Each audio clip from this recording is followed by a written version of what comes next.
Ladies and gentlemen, my name's Paul, and in this RegGaming.com video, we're going to be discussing and analysing tech news that has popped up, as usual, over the past 24 or so hours. We'll be starting things out with Nvidia, and further benchmarks have emerged online of the GTX 1070 Ti/Ti. Then we'll move over to DRAM output in 2018, because guess what? Production and demand are not in equality. And then finally, we'll talk about Microsoft and the Japanese games market, because the NIS American president has said that Microsoft are somewhat responsible for Japanese developers not fully embracing the console. But, as I said, first of all, the GeForce GTX 1070 Ti/Ti. So we have a deluge, well, maybe not that many, but we have quite a few benchmarks of the 1070 Ti. And thankfully, this is not Ashes of the Singularity. Instead, we have Firestrike Extreme and Time Spy, plus 3D Mark 11 Extreme. But let's just be honest, not the most popular of benchmarks. Now, I'll report these findings from videocards.com because I have a pretty damn good write-up, so I'll link their article as well, of course, in the video description. As usual, these are very early reports. Just to remind everyone, we're not going to be seeing the card released until a couple of weeks from now. Essentially, we're going to be looking at a paper launch in about 7 days' time, with the reviews going to be popping up in about 2 weeks. Now, I've discussed the specifications at length, but just a very quick, brief reminder. You're looking at the same memory bandwidth as the 1070, but the key difference between it and the 1070 Ti is, well, quite simple. The number of CUDA cores is considerably higher. Regardless, what about performance? Because that really is where it comes down to, right? Now remember, this card is being priced to take on the 56, the Vega 56 that is. Well, according to the results we've got, and they are still early, so it's possible that the scores could be tweaked a little bit with driver revisions or slightly later versions of the silicon, whatever.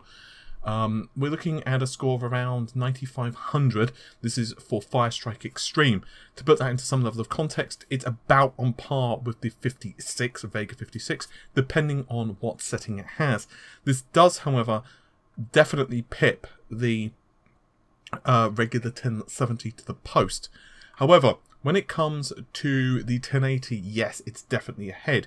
For example, in the Time Spy benchmark, the Ti/Ti, I'm just going to call it Ti because it's quicker to pronounce, scores about 6800 points, which is around 1000 lower than the MSI Gaming X Plus. Now, that is a slightly overclocked card, that's admitted, but still. So really, this is where memory bandwidth comes into play.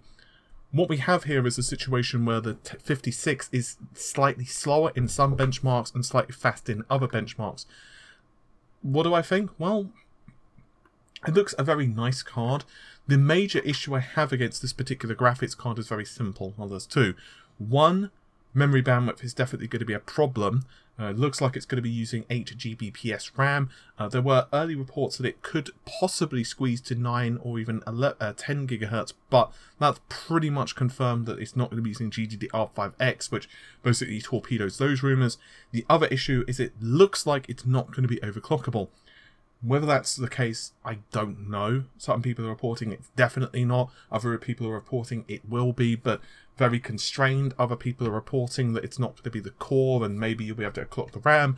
And of course, there is always the possibility that even if it is factory locked, some clever soul will be able to tweak the BIOS, or possibly we'll see later revisions of the card with custom BIOSes / different fingers.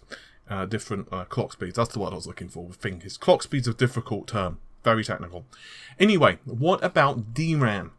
Well, if you're buying any computer technology, and that includes, of course, mobile phones, laptops, pretty much anything, there is an inherent component which is going to be found within those devices. That's memory. And there's good news and there's bad news. The good news is we're going to be transitioning to faster standards. This, of course, includes, but not limited to, DDR5. We're going to be seeing GDDR6 and other technologies become more prolific over the next several months and certainly into the next couple of years. We discussed that, by the way, at length with Nvidia's Neil Trevett, and I'll link those interviews, if you so desire, in the video description. But DRAM Exchange, which is a division of Trendforce, have said that DRAM output in 2018 will increase. Production is expected to increase about 19.6%. The problem is demand is about 1% higher. It's about 20.6%.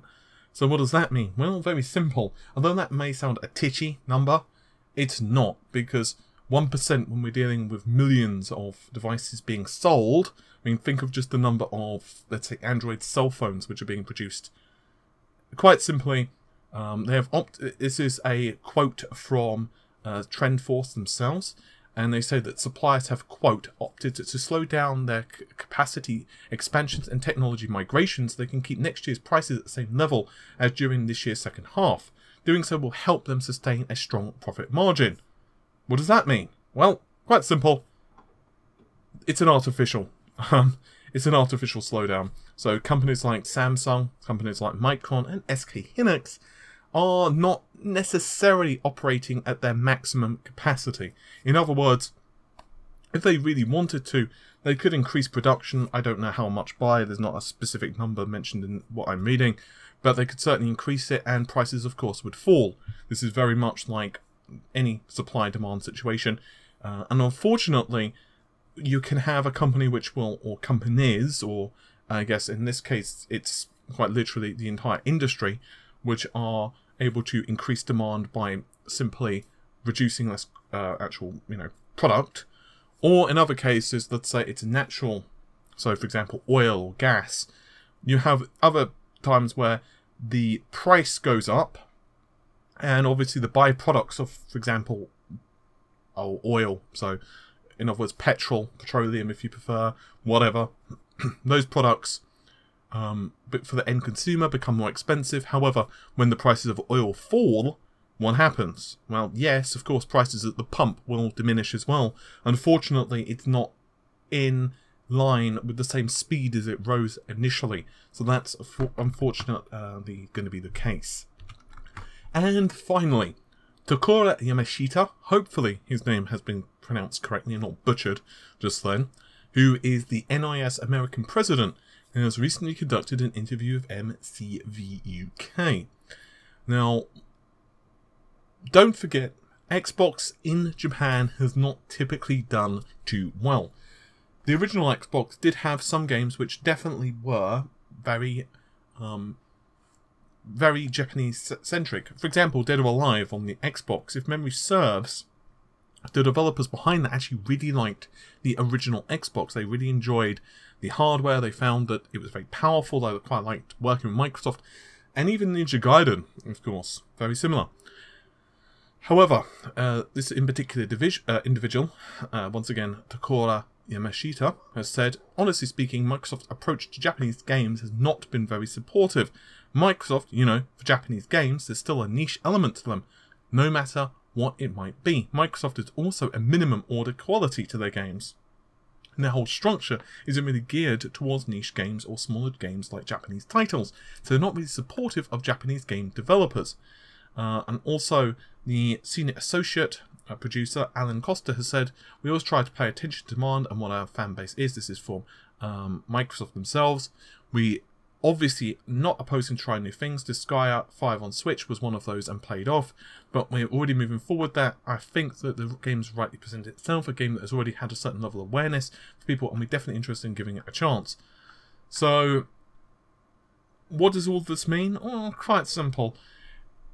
Of course you're going to get big Japanese games on the Xbox, right? I think we all know that. There's no way that the new Final Fantasy is not going to appear on, once again, the Xbox. But when it comes to dating sims and certain interactive comics and other games which the Japanese do like, or even game series which are traditionally, like Japanese RPGs, which are traditionally kept in Japan because, for example, they're based on animes and therefore licensing is a pain in the ass outside of Japan, or even it would just be an absolute nightmare for translation, especially for smaller studios. You can essentially say indie studios. Microsoft, at least according to this interview with this particular individual, is apparently not very happy to embrace that. It's kind of a chicken and egg situation. Once again, if the Japanese audience don't feel they're being catered for, then obviously they're not going to necessarily want to pick up the Xbox. But on the other hand, Microsoft have tried a couple of times with the Xbox. I mean, you can see what they did with the 360, the Xbox original, and they just never really have seemed to crack the Japanese market. I don't really know what the answer is here. However, I do feel that some portion of the blame is definitely, of course, at the hands of Microsoft. With all of that said, hopefully you've enjoyed the video. I'll see you soon. Take care. Bye for now.